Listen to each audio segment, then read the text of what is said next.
what's going on, guys? Welcome back to Scents of South Jersey with me, Kellen, for another fragrance review. Today we're going to be taking a look at a fragrance that's relatively new to my collection. I've been wearing it heavily for the past couple of weeks. Wanted to make sure I got a lot of wears in before I made this video. It's an aromatic fougere from 1988 from the house of Loewe, and it is Esencia by Loewe. So as always, what we're going to do, we'll take a look at the box and bottle presentation. I've got two presentations to show you guys.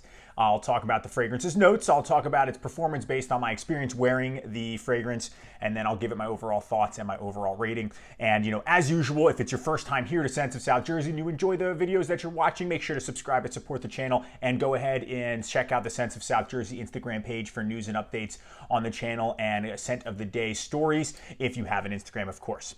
Let's take a look at Esencia by Loewe. All right, so let's check out the box presentation. So I have two presentations here. I have a current formulation of the Eau de Toilette, which is what I have, what I'm reviewing, and a vintage of the aftershave, which happens to be a spray. So you can take a look at the front here. So the current, big gold block at Loewe, Esencia. It is a 100 ml bottle, and you can see the difference. This one definitely looks older, right? It's got that older type of green, the logo of the company right there on the top. This has got this kind of maroon, and this one has that symbol there. Again, you can see here on the side, nothing much going on this side, just a different color scheme, but this one has more of a classic vintage feel. On the back, this has some brand information. This one actually has some verbiage. It says the essence of masculine seduction, Esencia Essence. I believe that's what that is. This is a Spanish house, Loewe. It's been around for a long time. They do leather goods, perfumes, and I think some other fashion products. And on the bottom here, you can see this one has the batch code and barcode, and this one does not have anything, just kind of tells you, where everything's made to. So there's some details on this one that are not in here. Like when you open this one up, they've got a flap there that shows the logo again. Taking a look at the bottle. Here is the current formulation of Esencia by Loewe is the bottle. You can actually hold the bottle by the cap. It clicks into place. Green and gold, kind of like a cylinder with this platform on the bottom. And on top, it has a leather, probably faux leather insignia. Now, when you take it off, gold atomizer. This does have the insignia again there on the top of the atomizer. Very good distribution. It's my scent of the day, so let's spray some on. Taking a look at the aftershave, different font. Definitely the frosted glass looks a little bit more classic. Now here, this could be real leather because look at that stitching. It's a little bit brighter as opposed to the dark brown. And you can see here, this one doesn't click into place, but it slides on snug. And the atomizer, again, kind of more of a wider spray. And on the bottom of the bottles, you can see here some verbiage, not a sticker. And this one just has some embossed glass made in Madrid, Spain. So pretty nice presentation. All right, guys, so let's take a look at the notes now for Esencia by Loewe. Again, 1988, this is a fragrance that is so full of notes, it's almost impossible to pick them all out. I'm just kind of gonna blow through them here, and then I'm gonna tell you which ones that, I really think the fragrance, in the best description is the ones I could pick up on too. So in the top, you have lavender, juniper berries, green notes, bergamot, galbanum, artemisia, lemon, and petitgreen. And then in the middle, you have pine tree needles, basil, nutmeg, clary sage, geranium, neroli, rose, blackcurrant, jasmine, and lily of the valley. So just in the top and middle, you have a ton of notes. Now the base, you have fir, oak moss, leather, vetiver, styrax, patchouli, cedar, sandalwood, amber, musk, and tonka bean. So to me, the fragrance is just, a small portion of those notes. But again, we wouldn't get the scent that this fragrance is without all those notes combined. But to me, it's green notes, pine tree needles, basil, fir, oak moss, leather, patchouli, and cedar. That really makes up the fragrance to me, that in terms of what I can pick up on. And, maybe a little bit of the sharp citrus in the very, very beginning. But that's a lot of notes for this fragrance. Okay, so the performance on this fragrance, based on my experience wearing it, is very good. I get over 8 hours. I would say 8 hours. I think that's a good average. I get a full work day. I spray heavy with this one though. I'm doing like 8 to 10 sprays. I think if you didn't do that, maybe it wouldn't project as much or wouldn't last as long. I'm noticing that really sticks to clothing, but I'm also getting whiffs of it, throughout the day on my way home. And that's really, again, and as I've heard, you guys have heard me say that a bunch of times, where I really judge the performance is, will it last a full workday? And this one does, and this is the current formulation. Things that I'll assist in that, like I mentioned, the aftershave. They do have a deodorant body spray, natural spray, and they do have a body wash as well too. Not going to push the performance that much. They're nice to have. They smell nice. Actually, all three of these are all vintage products, and unfortunately, they're not 100% in terms of the scent. The beginning is a little tough for, especially the body wash. Again, soaps that have perfumed soaps that have sat for a long time can kind of go to a chemical smell, and this one, it still works in terms of, lather and everything, but it smells a little like the fragrance and a little like some sort of chemical soap, so the scent on this one is not 100%. Same thing with the body spray. It's kind of got that a little bit of spoiled note in the beginning, and then it actually dries down to a really nice green scent that kind of coincides with the eau de toilette too. So those help, but they're not absolutely necessary. In the aftershave, same type of thing. In the very opening, it's a little bit like alcohol, maybe the top notes are kind of gone, but then it dries down and it's really nice too. And you get a little bit more oak moss with this because obviously it's vintage where this one is current. All right, so let's give my overall thoughts for Esencia by Loewe. So to me, this fragrance is excellent.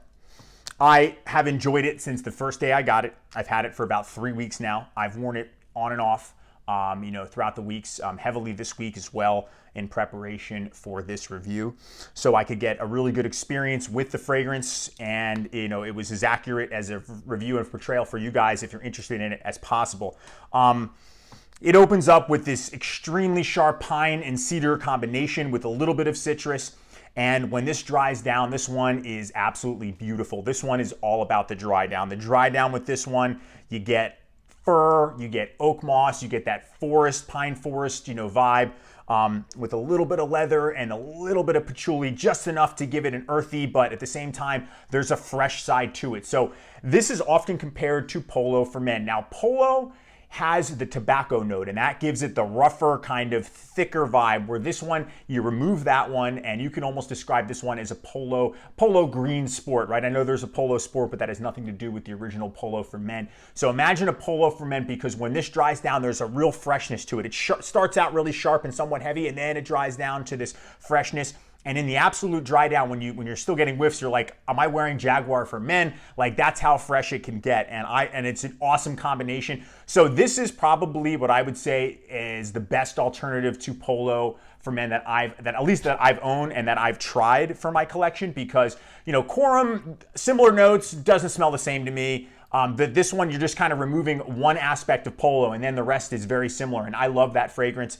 And that one came out in what, 78? This came out in 88, so this is 10 years. It's 10 years after that one came out, and it really still kind of evokes that vibe, that green note. And this is something that the DNA in Polo is in there, but it definitely comes into its own, because it just, as it dries down, it gets fresher. And usually that's not the case. Usually some things are fresh in the opening, and then it kind of goes darker too. So I really like this one. I think it's absolutely a 3-season fragrance.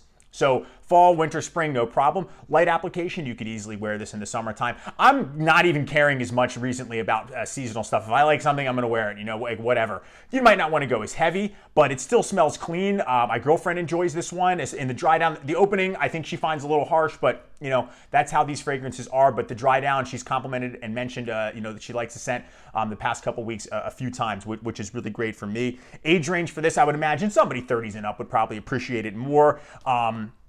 You could probably wear this to work if you're going light application in a place like that, and that's a temperature control too. So, if you have a commute like 30 minutes, you're fine. It'll be dried down by then, and it'll smell really nice. It's got a mature vibe to it. It's classy. It has that smell of success. And I really like it. And that's what also reminds me of Polo. It gives me that vibe too. So you don't have to track down the vintage. Do not feel like you have to do that. This is one of the cases where this one is excellent just in its own. I probably won't. I got the aftershave because, obviously you guys know I like to collect, the body line aspect of a fragrance. But this one, when it dries down, it smells great. A little bit more, heavy on the oak moss, but this one still has that oak moss vibe, and it smells excellent, and it performs really well, and it comes in at a price tag at around $55. But I think it's absolutely worth it. And if you like green, fougere, masculine barbershop scents with a freshness side to it, you will absolutely love this fragrance. I've really enjoyed it. So this is definitely one to pick up if you're into that style. All right, let's give this an overall rating. We'll start with the box and bottle presentation. So, green, gold accents, gold lettering, green bottle. It's a green fragrance. You got that leather on top. So there's some nice things that add, a classiness to this bottle. However, I think it does really take a page out of Polo's book. Polo was the first one to do that, the green and the gold. So it's going to lose a little bit of points. And the bottles, it's cool, but it's nothing crazy. It's kind of like a cylinder. Again, not as important, but presentation is the very first impression because it's the first thing that you see. However, it is all about the fragrance. So for presentation, I'm going to give this one a 7 out of 10. The performance, I'm getting at least 8 hours, so it's going to get a solid 8 out of 10. And the scent, I absolutely love. It's not perfect, but there's so many positive things about this that I love in terms of the scent. There's so many different phases that I enjoy, and I really love the smell. So I'm going to give it a 9 out of 10. So when you combine all three, it's going to give it an overall rating of 8 out of 10 for Esencia by the house of Loewe. So this one is an excellent fragrance. All right, everyone, that's going to wrap it up for me for the review of Esencia by the house of Loewe. Let me know in the comment section, have you guys tried this fragrance? Are you a fan of green, masculine, aromatic fougères? Because I am. Let me know if you've tried it. Let me know what you think. Let me know what you think of the review. Let me know if you think that this is the best version of an alternative for Polo for men, because I certainly think it is. I would love to hear from all of you, and I always appreciate all of the interaction. Thank you guys so much for watching, and I will see you all in the next video. Take care.